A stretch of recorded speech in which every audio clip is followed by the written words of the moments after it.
Hello everyone, स्वागत है बेटा आप सबका हमारे इस नए लेक्चर में क्वाड्रेटिक इक्वेशंस के। और बेटा लास्ट लेक्चर में हम थ्योरी ऑफ इक्वेशंस की क्वेश्चन प्रैक्टिस कर रहे थे।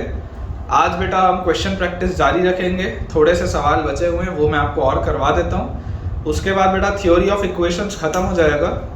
और आज ही बेटा एक छोटा सा मैं टॉपिक आपको और कराऊँगा, जिसमें कि आप बेटा ये चीज़ देखेंगे कि कोई भी ग्राफ किस तरीके से बनाया जाता है। जनरली हम अगर क्वाड्रेटिक इक्वेशन बेटा पढ़ रहे तो हमें ग्राफ आना चाहिए, एक तो पैराबोला का जो क्वाड्रेटिक में होता है, एक हमको बेटा ग्राफ आना चाहिए क्यूबिक का, और एक हमको बेटा ग्राफ आना चाहिए बाई क्वाड्रेटिक का। मतलब डिग्री 3 डिग्री 4 से भी हमें फैमिलियरिटी होनी चाहिए।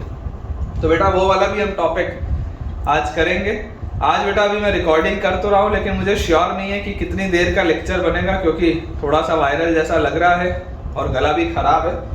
तो देखते हैं। मैं भी श्योर नहीं हूँ कि ये वीडियो हाफ एन आवर का होगा, 40 मिनट्स का होगा, कि पूरा 1 घंटे तक मैं बोल पाऊंगा।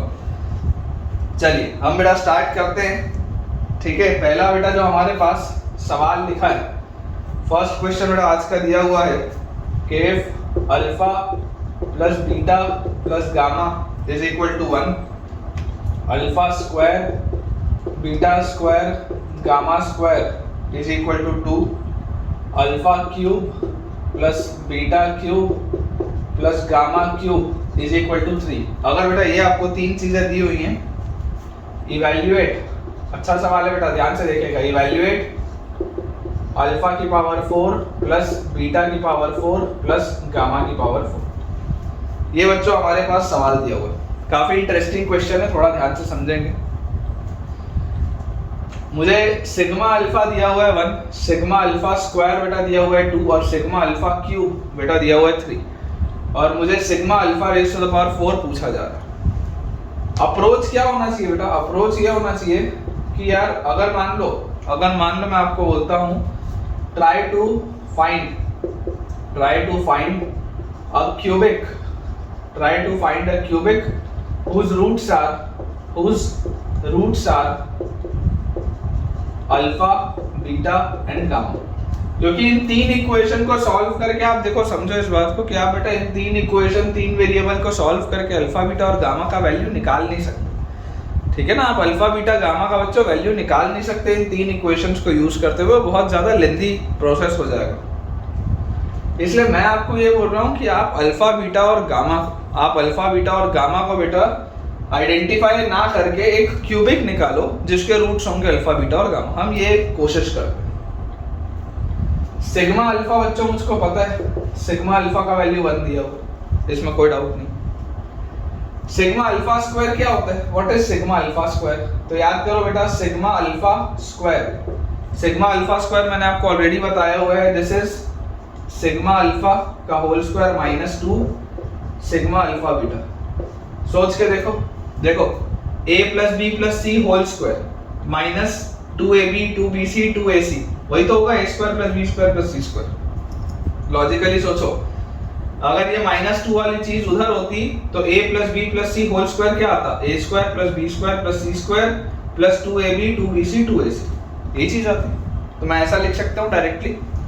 अब आप सिग्मा से फेमिलियर हो चुके बेटा लास्ट 2 लेक्चर में, इसलिए मैं डायरेक्टली ऐसा लिख सकता हूँ। यहाँ पर बेटा देखिए सिग्मा अल्फा स्क्वायर क्या होगा? सिग्मा अल्फा का whole square, sigma alpha is 1, तो 1 का whole square minus twice of sigma alpha beta. अच्छा, ये सिग्मा अल्फा स्क्वायर भी तो मुझे दिया हुआ है। क्या दिया है sigma alpha square? What is sigma alpha square? तो सिग्मा अल्फा स्क्वायर 2 है, तो 2 is equal to 1 square minus 2 into sigma alpha beta.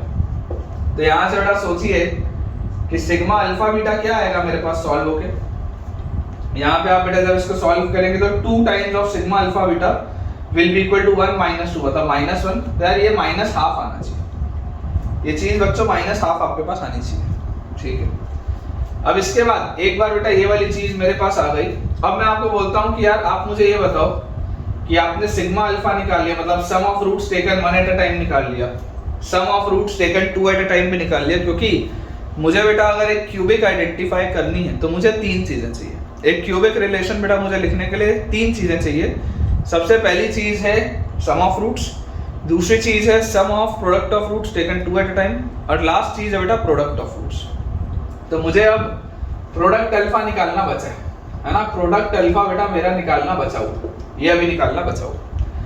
एक ऐसा रिलेशन जिसमें प्रोडक्ट अल्फा आता है वो कौन सा रिलेशन होता है, याद करो, alpha cube plus beta cube plus gamma cube मतलब sigma alpha cube minus 3 product alpha मतलब A cube plus B cube plus C cube minus 3 ABC, A cube plus B cube plus C cube minus 3 ABC क्या होता है, A plus B plus C into A square plus B square plus C square minus A B minus B C minus A C, यही result होता है। A cube plus B cube plus C cube minus 3 ABC is equal to A plus B plus C into A square plus B square plus C square minus A B B C A C, ये होता है।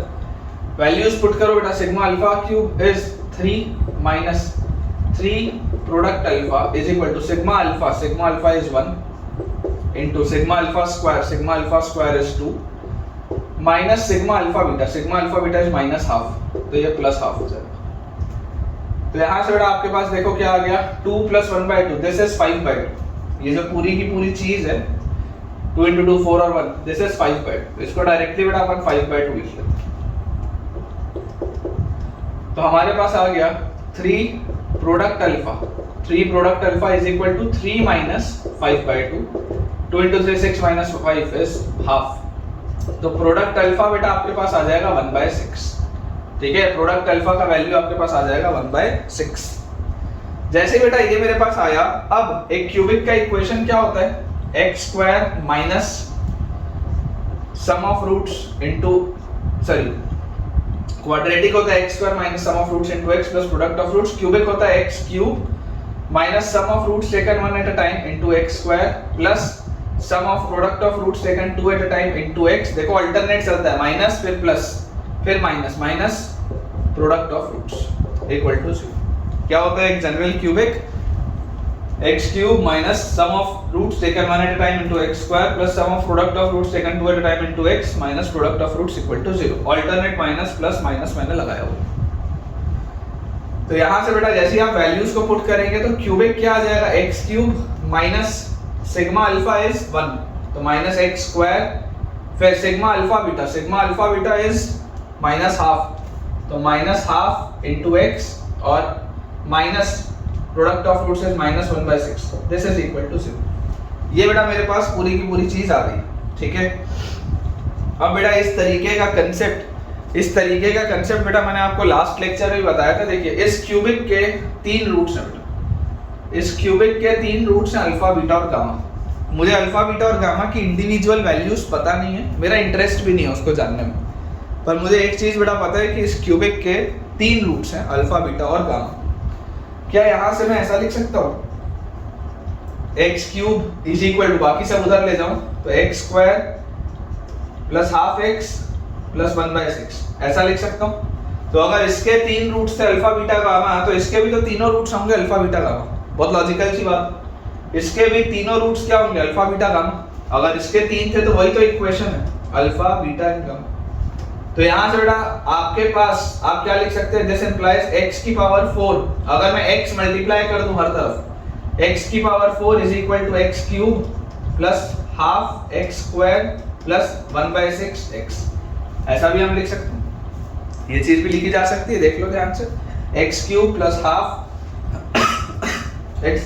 Half x square plus 1/6x, ये भी हम लिख सकते हैं। इसके भी होंगे total 4 roots, total number of roots इसके बेटा 4 होंगे, लेकिन 3 रूट्स अल्फा बीटा गामा तो अभी भी होंगे। अगर उसके ऊपर वालों को सेटिस्फाई कर रहे थे तो इसको भी सेटिस्फाई तो कर रहे होंगे। प्लेस करो बेटा अल्फा बीटा गामा प्लेस करो, जैसे करोगे अल्फा की power 4 is equal to alpha cube plus 1/2 alpha square plus 1/6 alpha. वैसे बेटा बीटा की power 4 is beta cube plus half beta square plus 1/6 of beta. Gamma की power 4 is gamma cube plus half gamma square plus 1/6 gamma. Add कर दो, जैसे बेटा आप इनको ऐड करेंगे देखिए आपके पास क्या आएगा, सिग्मा अल्फा की power 4 will be equal to sigma alpha cube, ये वाली चीज, plus half into sigma alpha square, ये वाली चीज, प्लस 1/6 इनटू सिग्मा अल्फा। यही आएगा मेरे पास। ऐड करूंगा तो लॉजिकली सोच के देखो ऐसा आएगा। तो my answer will be sigma alpha cube is 3 plus half into sigma alpha square is 2 plus 1/6 into sigma alpha is 1। क्या आ रहा है बेटा, क्या आ रहा है ये 3, 2 और 2 गया तो 4 प्लस 1/6 25/6 आ रहा है यार, देख लो ध्यान से। ठीक है, ध्यान से बेटा देख लीजिए, सोच लीजिए, समझ लीजिए। 25/6 हमारे पास आंसर आ रहा है। मैं एक बार अपना आंसर बेटा टैली भी कर लेता हूँ कि हमने सही निकाला है या नहीं। तो बिल्कुल ठीक निकाला बेटा, ठीक है, बिल्कुल हमने सही निकाला है। Sigma alpha raise to the power 4 will be equal to 25/6, यही आएगा बेटा। चलिए अगला सवाल देखते हैं। बोर्ड बेटा अपन क्लियर कर लेते हैं जल्दी से, नेक्स्ट क्वेश्चन की तरफ आगे बढ़ते हैं। ठीक है, मुझे उम्मीद है यार तुम्हारी पढ़ाई अच्छे से चल रही होगी। बस अपन अब ऑलमोस्ट एंड पर पहुंच रहे हैं, ठीक है ना। क्वाड्रेटिक इक्वेशंस के बेटा एंड पर अपन पहुंच रहे हैं, बहुत ज्यादा नहीं बचा। अब लोकेशन ऑफ रूट्स बस बचा है, वो 2-3 लेक्चर 4 लेक्चर का टॉपिक है, उसके बाद खत्म हो जाएगा सब। क्योंकि लोकेशन ऑफ रूट्स और थ्योरी ऑफ इक्वेशन ये 2 टॉपिक से बेटा सवाल ज्यादा आते हैं, मैंने आपको बताया ही है। और इसके पहले वाले जितने हमने लेक्चर्स पढ़े थे उस पर हमने इतना टाइम क्यों दिया, ताकि हमारा बेस मजबूत हो पाए, है ना, ताकि हमारा बेटा बेस मजबूत हो पाए। चलिए सवाल बेटा हमारे पास लिखा हुआ है, क्वेश्चन हमको दिया है if ax² plus bx plus c equal to 0। If ax² plus bx plus c equal to 0, इसके 2 रूट्स हैं अल्फा एंड बीटा। इसके 2 रूट्स है बेटा alpha and beta. Then find the roots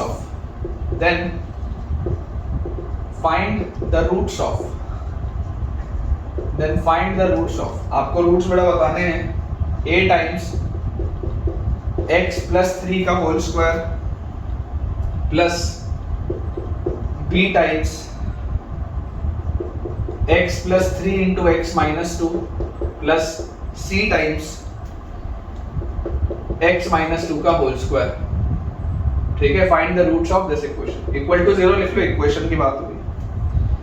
ठीक है, ये हमारे पास बच्चों सवाल दिया हुआ है कि आपको इसके रूट्स बताने हैं अगर ax² plus bx plus c की वैल्यू अगर बेटा 0 के बराबर। सबसे तो बेटा पहली चीज है जो आपको समझ में आनी चाहिए, कई बार बच्चे क्या होता है ना कंफ्यूज कर जाते हैं कि सर ऊपर भी x है नीचे भी x है, कौन सा x सही है कौन सा x गलत है, दोनों x का मतलब सेम ही है या अलग अलग है। कई बार बच्चे कंफ्यूज कर जाते हैं। जो आपको बेटा पॉइंट समझ में आना चाहिए वो ये है कि आपके पास अगर लिखा है कि ax² plus bx plus c के 2 रूट से अल्फा और बीटा, तो भाई साहब ay² plus by plus c इसके भी 2 रूट्स अल्फा और बीटा ही होंगे। at² plus bt plus c equal to 0 इसके भी 2 रूट्स अल्फा और बीटा ही होंगे, सेम ही होगा। वेरिएबल बदलने से आंसर फर्क नहीं पड़ेगा। इक्वेशन जब बेटा आप फैक्टराइज करेंगे, जब आप इक्वेशन को फैक्टराइज करेंगे तो x लिखा है कि y लिखा है कि z लिखा है कि t लिखा है कि m लिखा है, क्या फर्क पड़ रहा है, किसको फर्क पड़ रहा है। फैक्टराइज होके तो वही आएगा, उसमें तो और कोई अंतर है नहीं।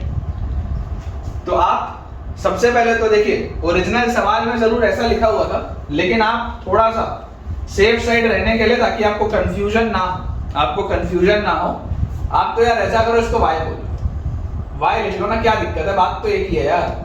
आप ऐसे लिखें, एक ही बात है, ay² plus by plus c equal to 0 इसके 2 रूट से अल्फा और बीटा। अच्छा सोच के देखो, अगर मैं आपको बोलता हूं कि यार मेरे पास देखो इक्वेशन लिखा है a टाइम्स x प्लस 3 का square plus b times x plus 3 into x minus 2 plus c times x minus 2 का स्क्वायर इक्वल टू 0।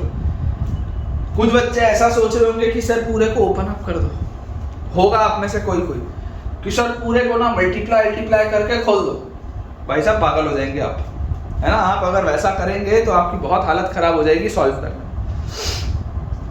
और बेटा तरीका क्या हो सकता है, और बेटा हमारे पास देखो तरीका हो सकता है, ऑब्जर्वेशन है बेटा, ऑब्जर्वेशन है कि अगर मैं आपको बोल दूं डिवाइड कर दो x माइनस 2 का होल स्क्वायर से ऑन बोथ साइड्स। अगर मैं आपको बोलता हूं कि यार दोनों साइड आप x माइनस 2 के होल स्क्वायर से डिवाइड कर दो, देखो तो आता क्या। तो आपके पास आएगा यार a times x plus 3y x minus 2 का whole square plus b times एक x माइनस 2 इससे कटेगा तो x plus 3 by x minus 2 और प्लस c इक्वल टू 0। यह आएगा x माइनस 2 के होल स्क्वायर से डिवाइड किया तो ये तो उड़ जाएगा, ये चीज आ जाएगी। क्या ये वाला इक्वेशन और वो वाला इक्वेशन एक जैसा दिख रहा है क्या? सोच के देखो, क्या ये दोनों इक्वेशंस एक जैसे दिख रहे हैं? मतलब कि अगर मैं बोल दूं let x plus 3 by x minus 2 is equal to t, मान लो अगर मैं बोल दूं let x plus 3 by x minus 2 is equal to t, तो ये इक्वेशन क्या लिखा हुआ है? at square plus bt plus c equal to 0, ये लिखा हुआ है बेटा, ध्यान से देखो। This is your equation at square plus bt plus c equal to 0। तो यार अगर ay square plus by plus c के दो रूट्स अल्फा और बीटा थे, तो यार इसके भी तो दो रूट्स अल्फा और बीटा ही होंगे ना, उसमें कोई अंतर थोड़ा ना आएगा। थोड़ी देर पहले तो बताया वेरिएबल बदलने से आंसर में फर्क थोड़ा ना पड़ता है, फैक्टराइज होके तो वही वैल्यूज आएंगी। इसका मतलब बेटा क्या है? इसका मतलब ये है कि t की वैल्यू अल्फा है या t की वैल्यू बीटा है, क्योंकि अल्फा बीटा आप किसकी जगह रखेंगे? t की जगह रखेंगे। तो t की वैल्यू अल्फा है या t की वैल्यू बीटा, ये बात हमको यहाँ से दिखाई देती है। अब अगर बेटा ये वाली बात हमको यहाँ से दिखाई दे रही है तो मैं आपको अब ये बोलता हूँ t क्या था? t था x plus 3 upon x minus 2, this is equal to t। t क्या है? अल्फा है। मतलब x plus 3 by x minus 2, बेटा ये वाली जो पूरी चीज लिखी है x plus 3 by x minus 2, ये x plus 3 by x minus 2, ये बेटा जो मैंने अंदर सर्कल बनाया है इसका वैल्यू अल्फा है। ऊपर से आप देख सकते हो इसका वैल्यू अल्फा है। x किस में सेटिस्फाई कर रहा है? इसमें। ऊपर वाले में तो देखो इसीलिए मैंने y लिख दिया था ताकि तुमको कंफ्यूजन ना हो। ऊपर वाले में अल्फा बीटा किसको सेटिस्फाई कर रहा था? y को। यहाँ पर x क्या है? x ये वाला इक्वेशन को सेटिस्फाई कर रहा है। मतलब आप जो भी बेटा दो वैल्यूज डालोगे, अगर ये क्वाड्रेटिक है, आप जो भी दो वैल्यूज डालोगे आप किसकी जगह डालोगे? x की जगह डालोगे। तो यहाँ से बेसिकली आपको क्या निकालना है? x निकालना है। कैसे निकालोगे? देखो x plus 3 is equal to alpha x minus 2 alpha, और x माइनस alpha x is equal to minus 2 alpha minus 3। तो x into 1 minus alpha is equal to minus 2 alpha minus 3। तो x की वैल्यू देखो माइनस साइन बैलेंस कर लेंगे तो 2 alpha plus 3 by alpha minus 1, ये आएगा बेटा आपके पास रूट।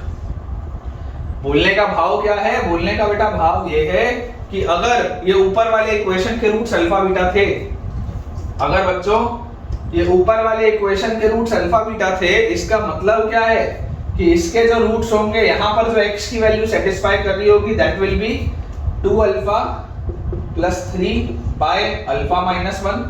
x की क्या वैल्यू आ रही होगी? 2 alpha plus 3 by alpha minus 1। और सिमिलरली अगर आप बीटा को भी लेके सॉल्व करते तो सेम तरीके का आंसर आता 2 beta plus 3 by beta minus 1, ये आएगा आपके पास आंसर। देख लो ध्यान से, ठीक है क्या? This will be your answer बेटा। मुझे एग्जैक्टली तो वैसे भी अल्फा बीटा का वैल्यू पता नहीं था क्योंकि वो वेरिएबल वाला इक्वेशन था, तो फाइनल आंसर भी वेरिएबल के टर्म्स में आएगा, इसमें तो कोई डाउट नहीं होना चाहिए। आपको बेटा ढंग से आंसर तो इसमें निकाल नहीं पाओगे, ठीक है?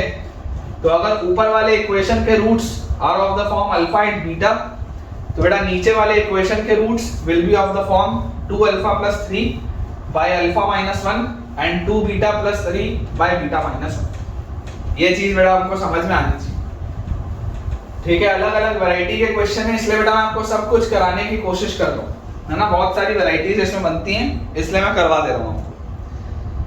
चलो अगले सवाल की तरफ बेटा आगे चलते हैं। इसका आंसर आ गया 2 alpha plus 3 by alpha minus 1 and 2 beta plus 3 by beta minus 1। अगला सवाल काफी बढ़िया है, मजा आएगा आपको। देखिए नेक्स्ट बेटा हमको क्वेश्चन दिया हुआ है fx is equal to x to the power 5 plus x square plus x plus 1, है ना? इसको अगर आप इक्वेशन बनाओगे तो ये इक्वल टू आप 0 बोल दोगे।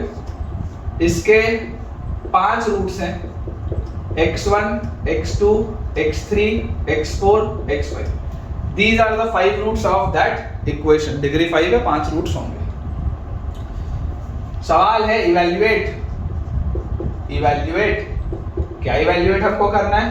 हमको बेटा इवैल्यूएट करना है x इंटू, एक सेकंड, इवेल्युएट बेटा हमको करना है 1 by 2 minus x1 plus 1 by 2 minus x2 plus 1 by 2 minus x3 plus 1 by 2 minus x4 plus 1 by 2 minus x1। आपको बेटा इसको सॉल्व करना है।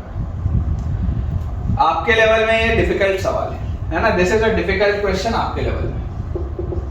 क्यों डिफिकल्ट बोल रहा हूं बेटा? क्योंकि अभी आपने डिफरेंशिएशन बहुत अच्छे से पढ़ा नहीं। अभी आपने बेटा डिफरेंशिएशन बहुत अच्छे से पढ़ा नहीं है, इसलिए आपके लिए डिफिकल्ट है, सोच पा। अदरवाइज जनरली बेटा जो ड्रॉपर बैच होता है, जो 12वीं पास वाले बच्चे होते हैं, जब 12वीं पास वाले बच्चों को क्वाड्रेटिक पढ़ाया जाता है तो ये सवाल उसमें आप करा सकते हो, क्योंकि 12वीं पास वाले बच्चे को बेटा डिफरेंशिएशन आता है ऑलरेडी, बेसिक ही चाहिए डिफरेंशिएशन, लेकिन उसको आता है। तो चलिए मैं यहाँ पर आपके लिए हिंट दे देता हूँ, यहाँ पे हिंट है बेटा ln ऑफ fx का d by dx।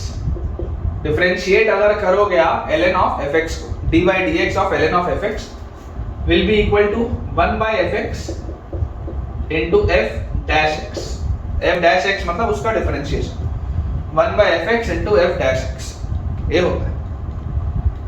बाकी बच्चा निकाल लेता है, क्योंकि देखो ये 1 बाय जो लिखा है ना, ये 1 बाय, ये 1 बाय, ये 1 बाय, इससे एक हिंट आती है। तुम्हारे लेवल पे अभी ये डिफिकल्ट है, लेकिन अब कभी ऐसा सवाल देखोगे तो क्लिक करना, है ना। क्लास नोट्स का बेटा मेन बेनिफिट यही है, क्लास नोट्स का मेन बेनिफिट यही है कि यार अगर क्लास नोट्स में लिखी हुई कोई चीज एग्जाम में आ जाए तो वो गलत नहीं होनी चाहिए। पर्पस तभी तो हम इतने सारे सवाल कर रहे हैं, और क्यों कर रहे हैं, इतने सारे क्वेश्चंस करने के पीछे की वजह यही है।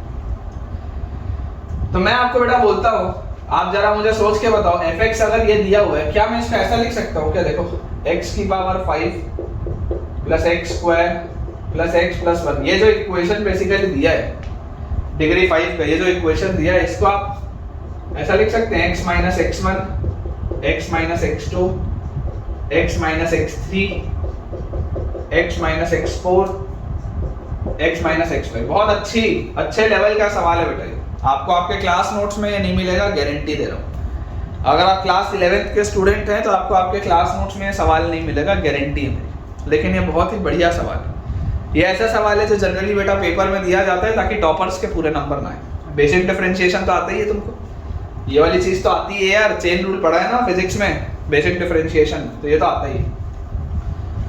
ये बेटा मैं लिख सकता हूँ थ्योरी ऑफ इक्वेशन से कि यार ये जो मेरे पास डिग्री 5 का इक्वेशन होगा उसको उसके 5 फैक्टर्स के रूप में आप ऐसे लिख सकते हैं। और क्योंकि x की पावर 5 का कोफिशिएंट 1 है, इसलिए यहाँ पर भी एक 1 ही आएगा कांस्टेंट। लॉग ले लो बेटा दोनों से, लॉग ले लो ln ऑफ x की power 5 plus x square plus x plus 1 is equal. जैसे ही आप बेटा लॉग लेंगे, डायरेक्टली लिख रहा हूं, देखो लॉग के अंदर जब चीजें मल्टीप्लिकेशन में होती, लॉग ऑफ देखो ln of mn is equal to ln m plus ln n। ये पढ़ के आए हो यार तुम, एकदम बेसिक है, ये आप पढ़ के आए हो, ठीक है। तो अगर बेटा ये चीज आपको आती है समझ में, तो यहाँ पर अगर आप लॉग लेंगे तो मैं डायरेक्टली ऐसा लिख लूं कि ln of x minus x1 plus ln of x minus x2 plus ln of x minus x3 plus ln of x minus x4 plus ln of x minus x5, ऐसा आप लिख सकते हैं, ठीक है। और अगर बेटा मैं ये चीज लिख सकता हूं तो अब मेरे पास डिफरेंशिएट करने पर क्या आएगा? डिफरेंशिएट, हिंट मैंने आपको दिया हुआ है।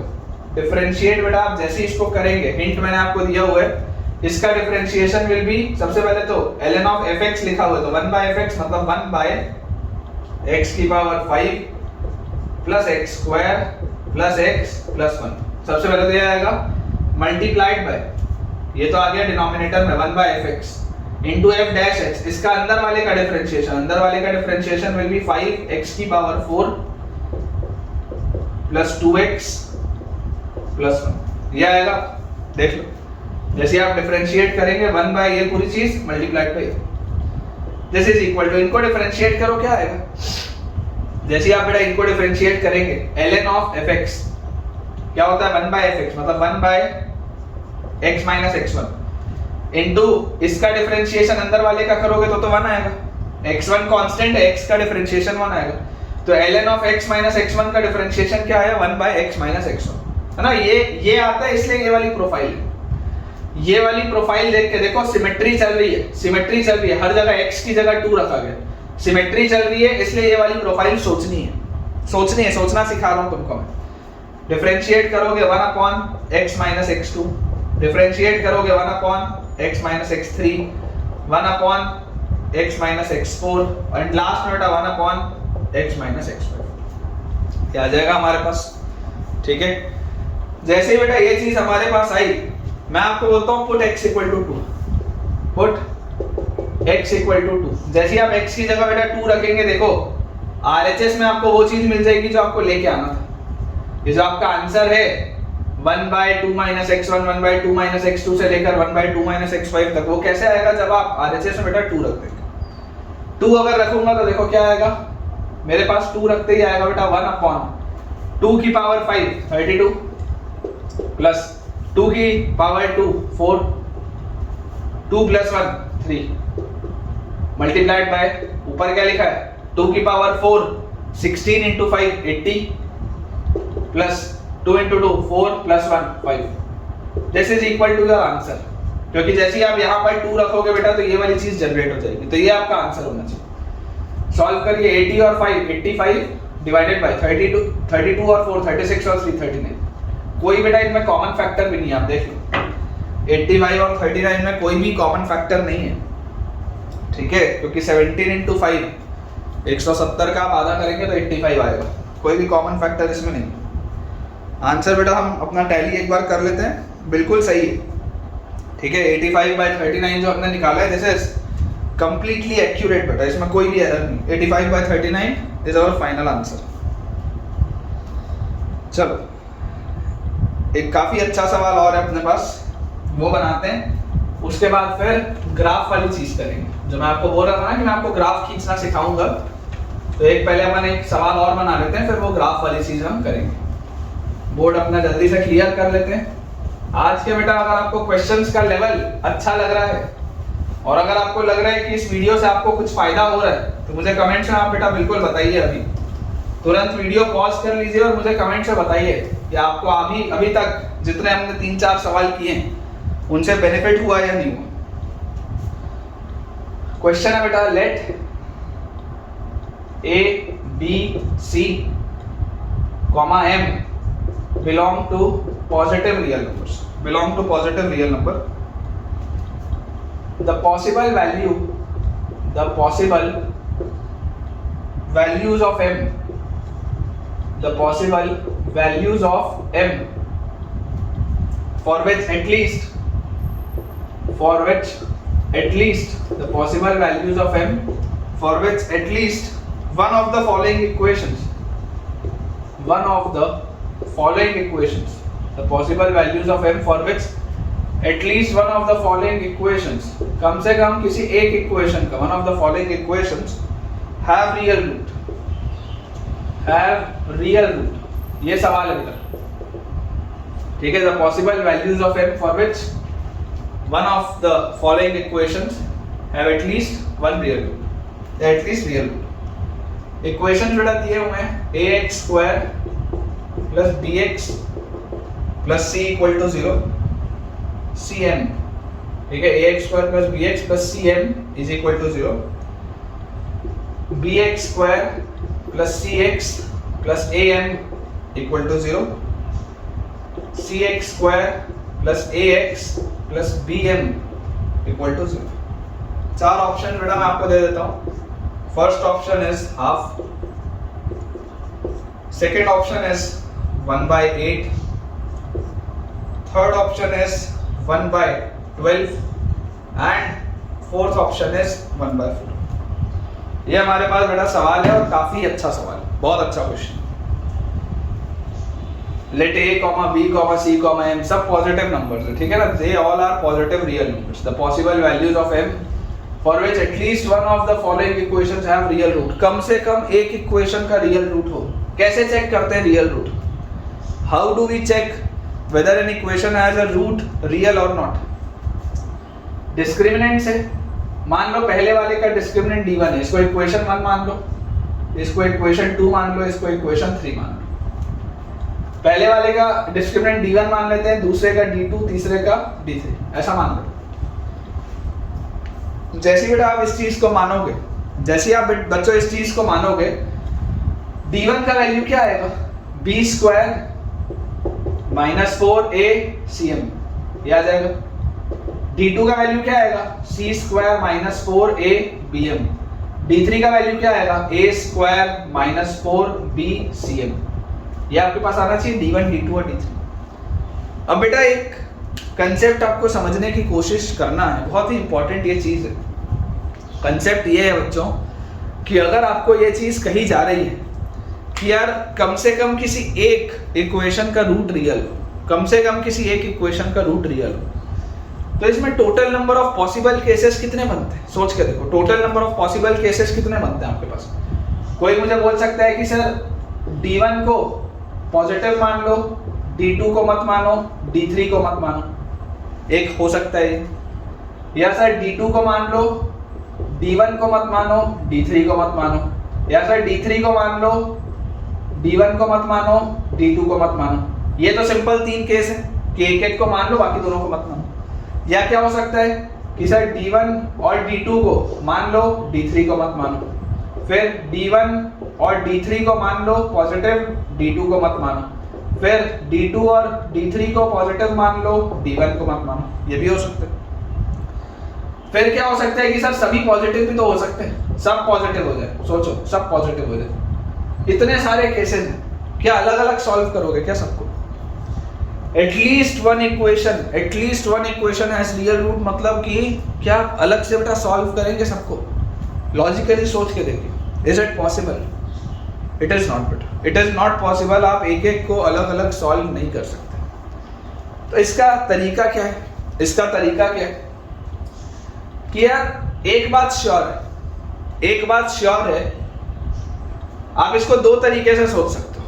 एक बात श्योर है कि अगर D1, D2, देखो अगर D1 plus D2 plus D3 अगर ग्रेटर देन इक्वल टू 0 है, if D1 plus D2 plus D3 is greater then 0, तो एक बात 100% श्योर है कि कोई ना कोई तो पॉजिटिव होगा, कोई तो पॉजिटिव होगा, ये बात बिल्कुल श्योर है।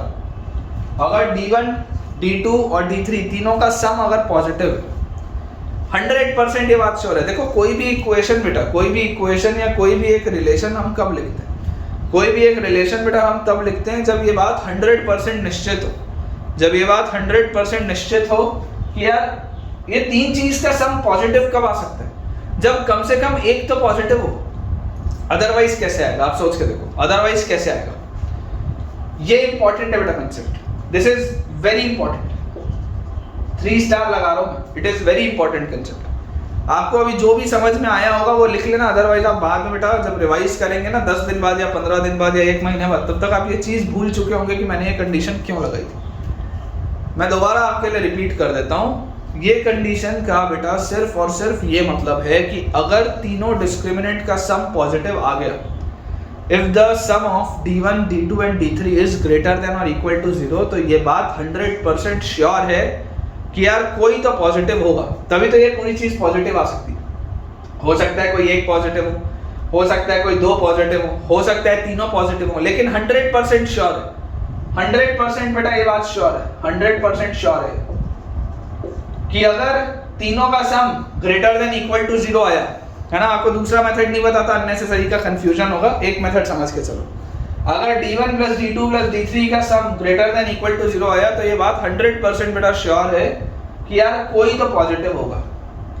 अच्छा क्या है D1 plus D2 plus D3, देखो B square minus 4ACM plus C square minus 4ABM plus A square minus 4BCM, this must be greater than equal to 0। यही तो है D1 plus D2 plus D3, मतलब ये क्या लिखा हुआ है, A square plus B square plus C square should be greater than equal to 4m common अंदर AB plus AC plus BC। ये चीज आ रही है। या आप बोल सकते हैं बेटा कि 4m is less than equal to 4m is less than equal to a square plus b square plus c square divided by ab plus bc plus ac। मैं इसको डिवाइड क्यों कर दिया बेटा, मैं इसको ट्रांसपोज करके डिवाइड इसलिए कर सकता हूं क्योंकि सब positive real numbers, all of them are positive real numbers बेटा, इसलिए मैं इसको ट्रांसपोज ऐसे कर सकता हूं क्योंकि ये मुझे पता है कि ab plus bc plus ac कभी भी जीरो नहीं हो सकता। ठीक है, अगर थोड़ा भी चांस होता इसके जीरो होने का तो हम इसको ट्रांसपोज नहीं कर पाते, या अगर नेगेटिव होने का भी चांस होता तब भी हम इसको बेटा ट्रांसपोज नहीं कर पाते क्योंकि फिर साइन चेंज में प्रॉब्लम आता। लेकिन क्योंकि मुझे पता है a भी पॉजिटिव है, b भी पॉजिटिव है, c भी पॉजिटिव है, तो यार ab bc और ac हमेशा पॉजिटिव होगा, इसमें कोई डाउट नहीं। तो आप ट्रांसपोज ऐसे कर सकते हैं। ये बेटा आपके पास लेट अस से दिस इज योर इक्वेशन 4। पहले 3 इक्वेशन ये लिख लिया था, लेट अस से दिस इज इक्वेशन 4। ये बेटा ये जो मैंने लिखा है ना a square plus b square plus c square by ab plus bc plus ac, ये बहुत एक पावरफुल टर्म है, बहुत एक पावरफुल बेटा रिलेशन है। ये वाला फंक्शन एक बहुत पावरफुल फंक्शन है, a square plus b square plus c square by ab plus bc plus ac। आपको बच्चों देखो एक चीज पता है, क्या पता है, a माइनस या a माइनस मत लिखो, आप ऐसे लिखो बेटा कि a स्क्वायर, या चलो लिख लो a माइनस करके लिख लो। आप ये बोल सकते हैं कि a माइनस बी का whole square plus b minus C का whole square plus a minus C का होल स्क्वायर, ये हमेशा ही ग्रेटर देन इक्वल टू 0 होता है। This is always greater than equal to 0। तो यहाँ से बेटा इसको मैं आपको बता देता हूँ, फिर इसमें क्या यूज आएगा मैं बताऊंगा, लेकिन इसको मैं पहले आपको एक्सप्लेन कर देता हूँ। ये एक बहुत इंपॉर्टेंट चीज है ना, यहाँ पे बहुत इंपॉर्टेंट चीज कंसेप्ट है आपके लिए। हमारे पास लिखा है कि ये 3 परफेक्ट स्क्वायर्स हैं, तो इसका सम हमेशा ही ग्रेटर देन इक्वल टू 0 होगा। तो a square plus b square plus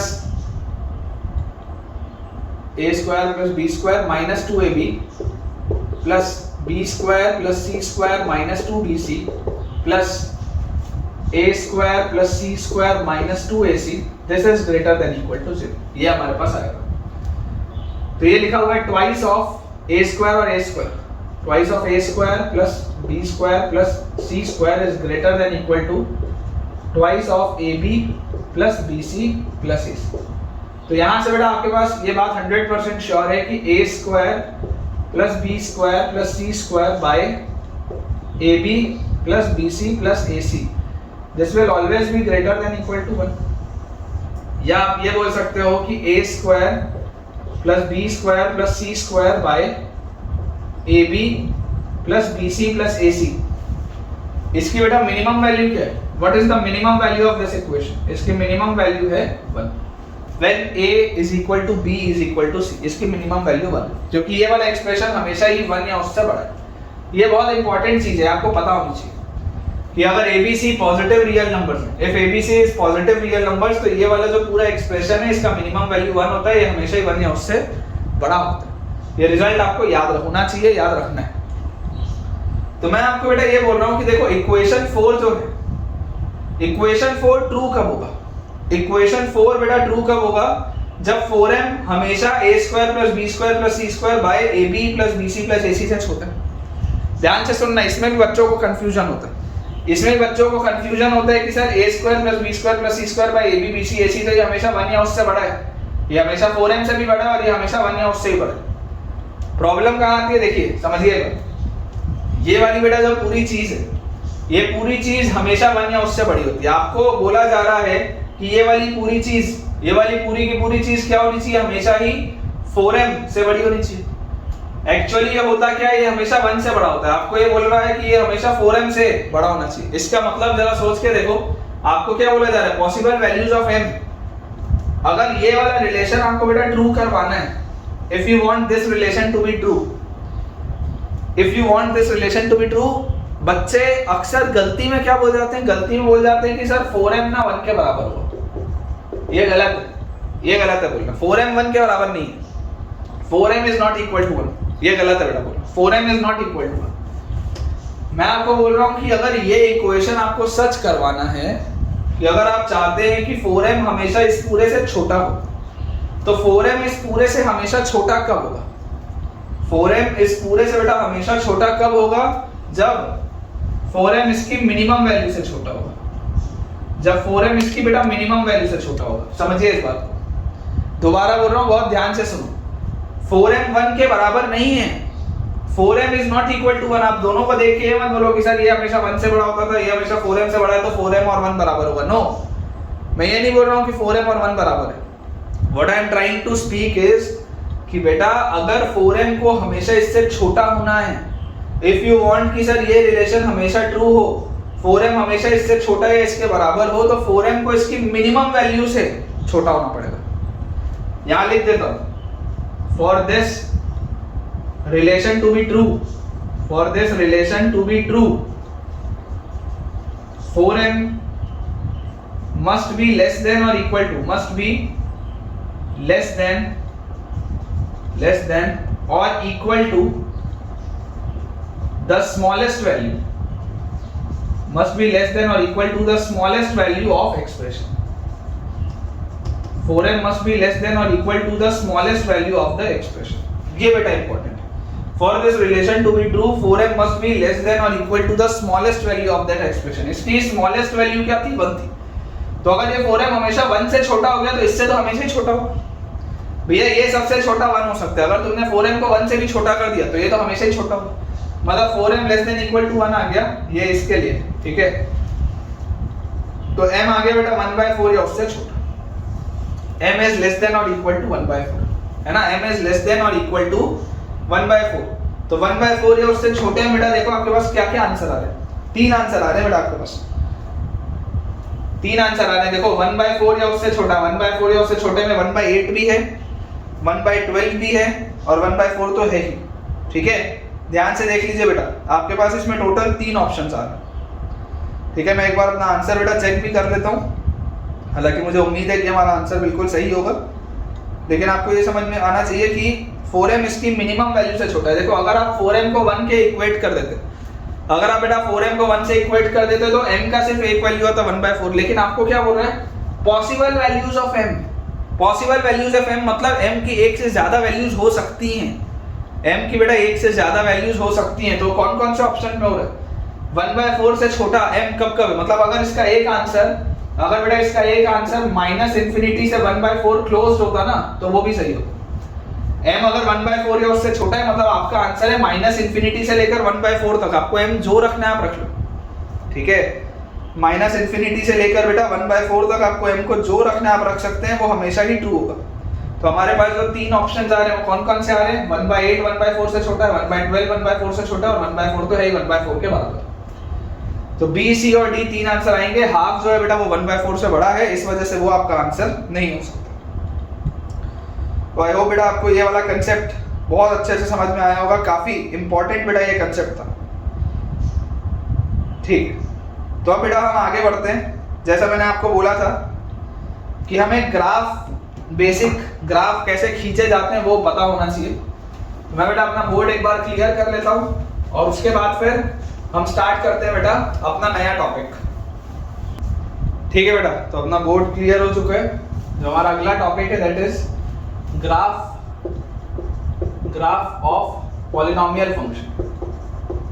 graph of polynomial function, ये पॉलिनोमियल फंक्शंस के ग्राफ कैसे होते हैं, पॉलिनोमियल फंक्शंस के ग्राफ कैसे होते हैं बेटा, उस पर हमारे पास सवाल है।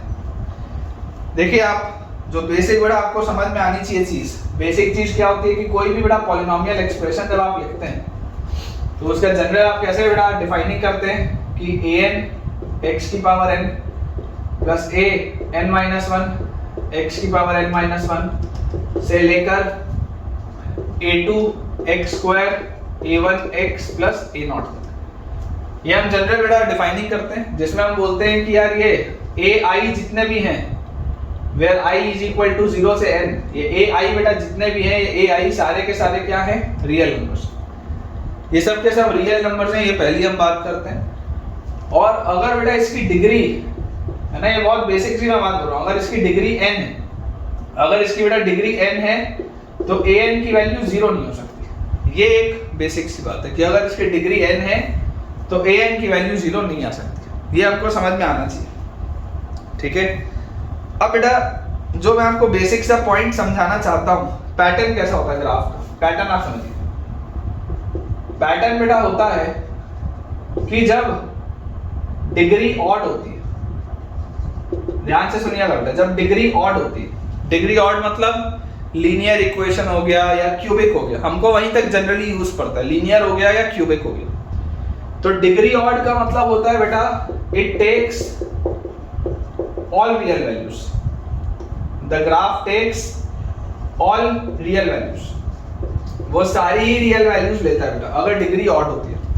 कैसे डिग्री ऑड, जैसे मान लो स्ट्रेट लाइन, तो स्ट्रेट लाइन बेटा आपके पास ऐसी भी आ सकती है जो माइनस इंफिनिटी से इंफिनिटी तक सारी वैल्यूज ले रहा है। स्ट्रेट लाइन बेटा आपके पास ऐसी भी आ सकती है जो देखो माइनस इंफिनिटी से इंफिनिटी सारी वैल्यूज ले रहा है ना, अलग अलग तरीके की स्ट्रेट लाइन है। ये जब x माइनस इनफाइनाइट होगा, देखो जब x माइनस इनफाइनाइट होगा तो ग्राफ माइनस इंफिनिटी की तरफ, जब x प्लस इनफाइनाइट होगा तो ग्राफ प्लस इंफिनिटी की तरफ। ये आपको आ रहा होगा समझ में। वैसे यहां पर देखो जब x माइनस इंफिनिटी की तरफ जा रहा है तब y इंफिनिटी की तरफ जा रहा है, जब x इंफिनिटी की तरफ जा रहा है तब y माइनस इंफिनिटी की तरफ जा रहा है। ये हो गया। वैसे ही क्यूबिक में बेटा हमारे पास जनरली देखो ग्राफ कैसे होते हैं, इस तरीके का ग्राफ हो सकता है, या बेटा हमारे पास क्यूबिक में और ग्राफ कैसे हो सकता है, ऐसे ग्राफ हो सकते हैं। पॉइंट क्या है समझने का बेटा, पॉइंट ये है कि आपके पास माइनस इंफिनिटी से इंफिनिटी तक की सारी वैल्यूज कवर होगी। यहां पर भी देखो माइनस इंफिनिटी से बेटा इंफिनिटी तक की सारी वैल्यूज कवर होगी, ठीक है। कंसेप्ट ये है कि अगर लीडिंग कोफिशिएंट क्या है बेटा, लीडिंग कोफिशिएंट है an, your leading coefficient is an, जो भी डिग्री होती है उसका जो सामने वाला कोफिशिएंट होता है that is known as your leading coefficient. अगर बच्चों an आपके पास पॉजिटिव है, if an is positive तो आपका ग्राफ माइनस इंफिनिटी से इंफिनिटी की तरफ जा रहा है। if an is negative, leading coefficient अगर आपका बेटा नेगेटिव होता है, ठीक है, तो आपका ग्राफ डिक्रीजिंग है। देखो ये आपका ग्राफ बेटा डिक्रीजिंग है, ये इंफिनिटी से माइनस इंफिनिटी जा रहा है। ये वाला क्या जा रहा है, देखो जैसे जैसे x बढ़ रहा है, वैसे मेरा ग्राफ माइनस इंफिनिटी से इंफिनिटी की तरफ जा रहा है। लेकिन यहाँ पर जैसे जैसे मेरा x बढ़ रहा है, मेरी वैल्यूज इंफिनिटी से माइनस इंफिनिटी में जा रही है, मतलब ये आपका डिक्रीजिंग है। इधर देखो ये आपका इंक्रीज होता जा रहा है, this is increasing since an is positive and this is decreasing, ठीक है, this is decreasing। ये बात आनी चाहिए समझ में। वैसे यहाँ पर अगर बेटा आपका leading coefficient positive, if your leading coefficient is positive तो आपका ग्राफ देखो कैसा जा रहा है, इंक्रीज होता जा रहा है। ये आपका ओवरऑल एक इंक्रीजिंग बिहेवियर है ना, ओवरऑल एक बड़ा इंक्रीजिंग बिहेवियर। इंक्रीजिंग बिहेवियर बोलने का मेरा भाव क्या है, सिर्फ इतना सा है कि ये माइनस इंफिनिटी से इंफिनिटी में आप जैसे जाओगे तो ग्राफ आपका ओवरऑल माइनस इंफिनिटी से चालू होगा और इंक्रीज होता होता इंफिनिटी की तरफ जाएगा। लेकिन यहाँ पर आपके पास क्या होगा, an नेगेटिव होगा, मतलब ये बेटा आपके पास डिक्रीजिंग कर्व होगा। डिक्रीजिंग कर्व होगा मतलब इसकी वैल्यूज गिर रही होंगी, डिक्रीजिंग कर्व होगा मतलब इसकी बेटा वैल्यूज गिर रही होंगी, ये इसका मतलब है। अभी जैसे जैसे बेटा अपना लेक्चर आगे बढ़ते जाएगा आपको चीजें समझ में आती जाएंगी, है ना, मैं आपको समझाते भी जाऊंगा साथ साथ में, आप घबराइए मत बिल्कुल भी।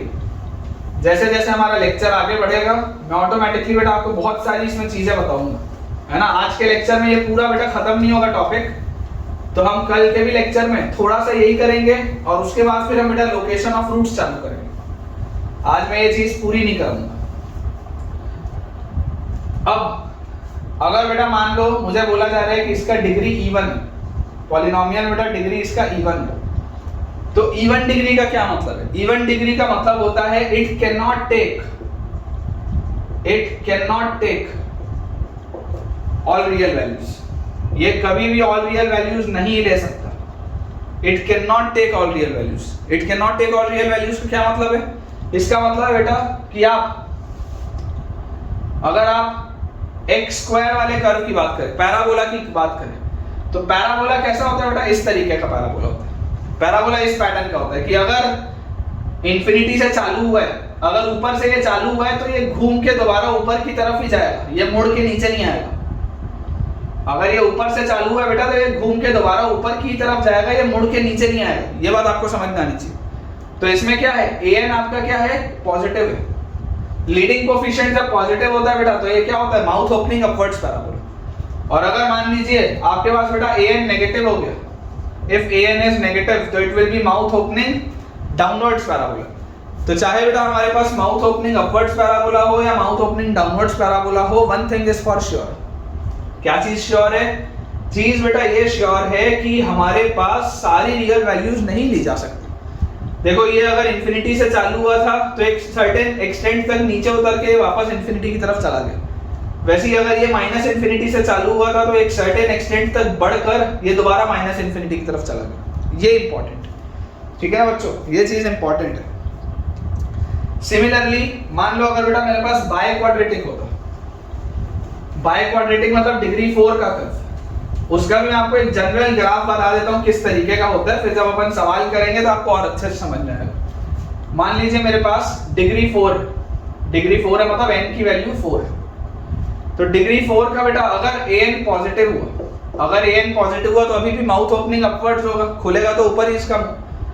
तो इसका बेटा जो ग्राफ होगा वो कुछ ऐसा होगा, कुछ इस पैटर्न का, मतलब कि पहले डिक्रीज होगा, फिर इंक्रीज होगा, फिर डिक्रीज होगा, फिर इंक्रीज होगा। ऐसा क्यों हो रहा है अभी मैं आपको बताऊंगा। हो सकता है ये चीज आज के लेक्चर में ना आए, कल के लेक्चर में है, लेकिन बताऊंगा जरूर कि इस तरीके का भी हो सकता है और ऐसा भी हो सकता है, दोनों ही हो सकता है, दोनों ही पॉसिबिलिटी है।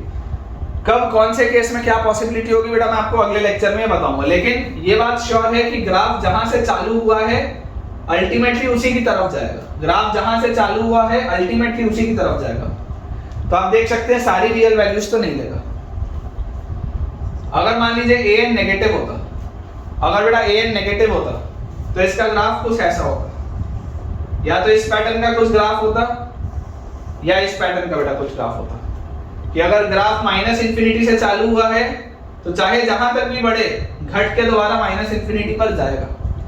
वैसे यहाँ पर अगर बेटा ग्राफ आपका माइनस इंफिनिटी से चालू हुआ है तो जहां तक भी बढ़े घट के माइनस इंफिनिटी तक जाएगा जरूर, ये बात श्योर है, ठीक है, ये वाली बात बेटा श्योर है। चलिए मैं आपको एक सवाल के थ्रू बेटा एक अप्रोक्सीमेट ग्राफ खींचना सिखाता हूँ। मैं एक आपको क्वेश्चन देता हूँ, उससे हम एक अप्रोक्सीमेट ग्राफ कैसे खींचा जाता है रफली, रफ हैंड से, ताकि हमको पता चले चीजें, वो मैं आपको सिखाता हूँ। ये वाला भी बेटा एक ऐसा टॉपिक है जो जनरली कोचिंग इंस्टीट्यूट में बेटा नहीं कराया जाता, लेकिन मुझे ऐसा लगता है कि अगर आपको ग्राफ बनाने में आप कंफर्टेबल हो तो सवाल बनने के चांसेस बहुत हाई होते हैं, ठीक है ना। ये बेटा चीज होती है कि अगर हमको ग्राफ बनाना आता है तो कई सारे सवाल होते हैं जो ग्राफ से तुरंत बन जाते हैं, और अगर आप उसको नॉर्मल अपने अलजेब्रिक मेथड से सॉल्व करोगे तो आप पागल हो जाओगे।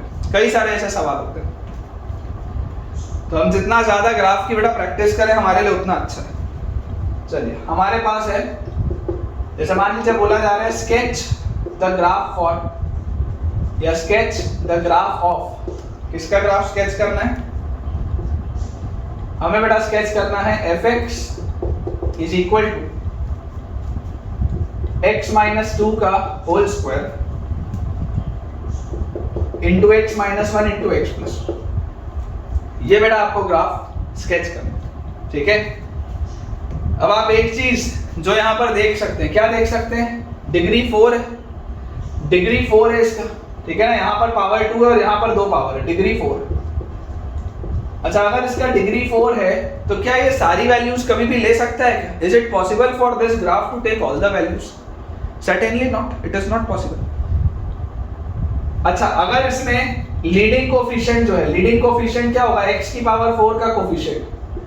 थोड़ा सोच के देखो, लीडिंग कोफिशिएंट क्या इसमें 1 होगा क्या? सब अगर आप मल्टीप्लाई करोगे तो x की पावर 4 का कोफिशिएंट क्या आएगा? 1 आएगा, क्योंकि यहाँ पे x का कोफिशिएंट 1 है, यहाँ भी x का कोफिशिएंट 1 है। इसको एक्सपैंड करोगे तब भी x स्क्वायर का कोफिशिएंट 1 आएगा, तो लीडिंग कोफिशिएंट तो 1 होगा, इसमें तो कोई डाउट ही नहीं है। अच्छा लीडिंग कोफिशिएंट अगर पॉजिटिव है तो ये बात श्योर है कि ग्राफ आपका ऊपर से चालू होगा और ऊपर ही खत्म होगा। ये कैसे सोचा जाता है मैं आपको बताता हूँ। अगर बेटा देखो लीडिंग कोफिशिएंट आपके पास 4 सॉरी 1 है, तो ये होगा x की power 4 plus something x cube plus something x square plus something x plus something, ये आपके पास fx होगा, ठीक है ना। मेरा इंटरेस्ट नहीं है पूरी चीज को सॉल्व करने में, चाहता तो मैं मल्टीप्लाई करके देख लेता क्या क्या आ रहा है, लेकिन अपना इंटरेस्ट नहीं है कि यहाँ पर ब्रैकेट्स में क्या क्या आएगा। We are not interested in that.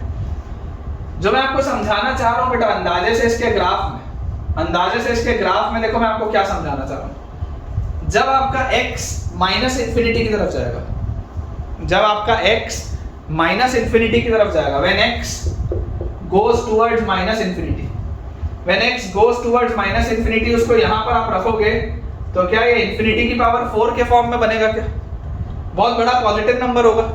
जरूर यहाँ पे नेगेटिव में भी इंफिनिटी का क्यूब आएगा, लेकिन मैं एक चीज तो बोल सकता हूँ ना कि इंफिनिटी की पावर 4 बेटा जो भी चीज आएगी वो बड़ी होगी इंफिनिटी के क्यूब से।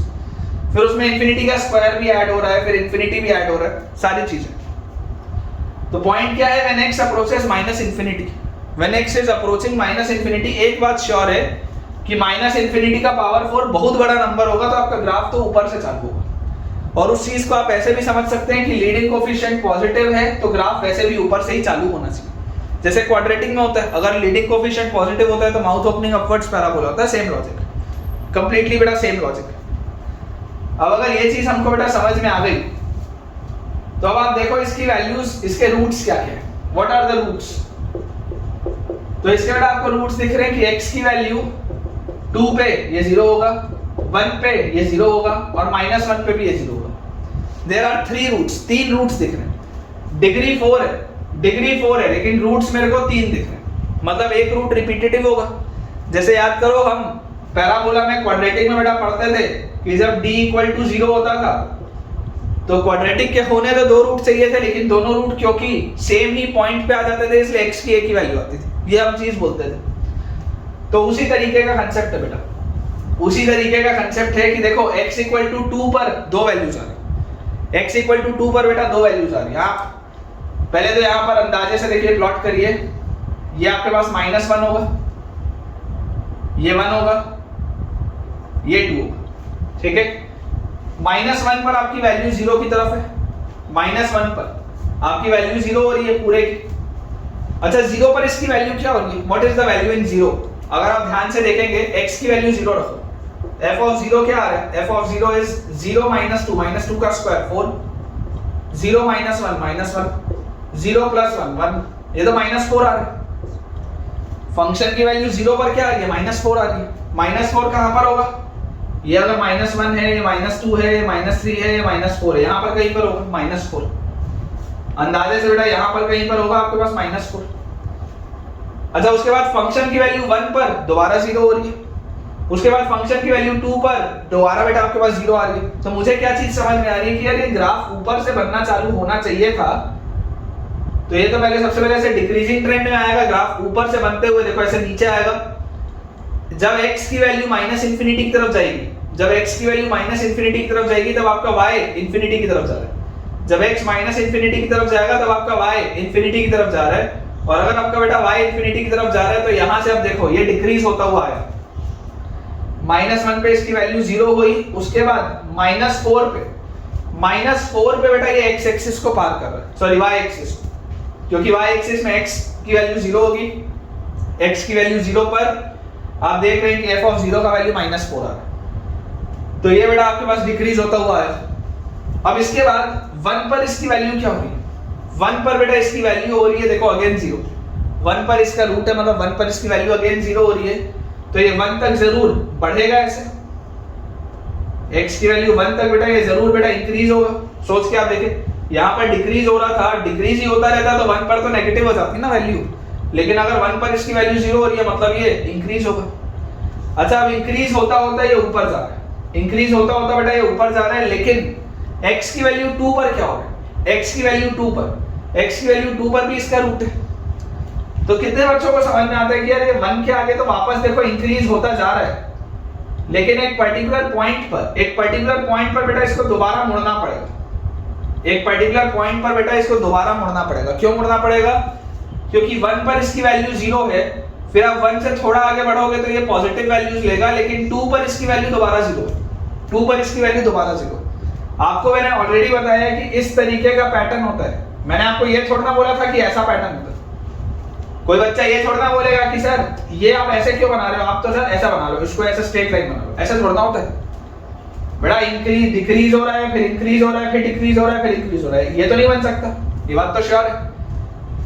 तो आपका बेटा ये देखो ग्राफ बढ़ना स्टार्ट हुआ और फिर डिक्रीज होना स्टार्ट हुआ, बढ़ना स्टार्ट हुआ और फिर डिक्रीज होना स्टार्ट हुआ। अब 2 पर इसकी वैल्यू 0 आ गई और 2 पर पावर क्या था, 2 वाले पे पावर क्या था, इवन था।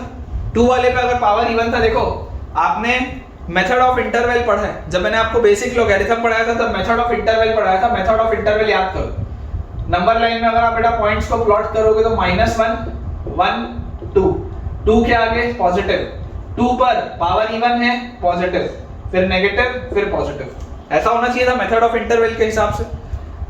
-1 के पहले तक, -1 के पहले तक देखो आपका ग्राफ पॉजिटिव है, दिख रहा है, -1 के पहले तक आपका ग्राफ पॉजिटिव है। -1 से 1 के बीच में आपका ग्राफ नेगेटिव है, देख लो -1 से 1 के बीच में बेटा, -1 से 1 के बीच में आपका ग्राफ नेगेटिव है।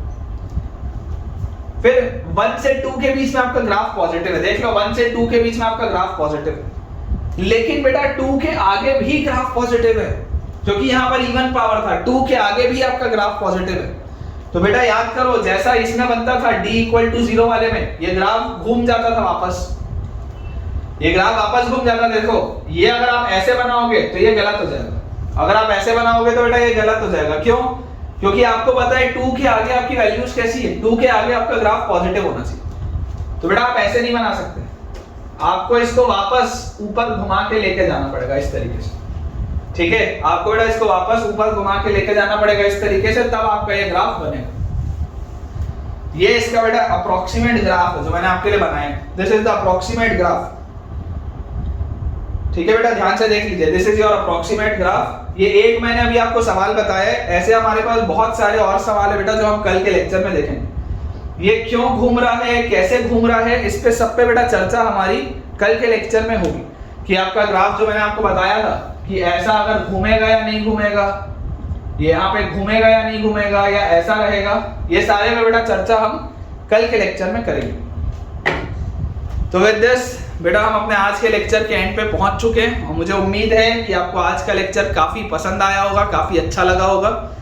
तो अगर अच्छा लगा है और कुछ फायदा हुआ है तो बेटा कमेंट्स में मुझे बताना मत भूलिएगा कि आपका आज का एक्सपीरियंस इस लेक्चर का कैसा रहा। उसके अलावा बेटा वीडियो को लाइक करना, चैनल को सब्सक्राइब करना और दोस्तों को इस वीडियो को रिकमेंड करना भी ना भूलें, क्योंकि मुझे ऐसा लगता है कि हम धीरे धीरे अपने सिलेबस को बेटा कंप्लीट करने की तरफ आगे बढ़ रहे हैं और सारा ही चैप्टर, सारा ही सिलेबस जेईई का हम इसमें कवर करेंगे। हमारे न्यू स्टूडेंट्स बेटा जो भी हैं, आप सबको मैं ये बात बता दूं कि हमारा एक टेलीग्राम चैनल है जिसका डिस्क्रिप्शन बॉक्स में बेटा आपको लिंक दिख रहा होगा, उस लिंक को ज्वाइन करिए ताकि आपको सारे अपडेट्स टाइम से मिल पाएँ और जो भी होमवर्क के लिए प्रैक्टिस शीट्स होंगी वो भी आपको उसमें मिल जाएगा। Thank you.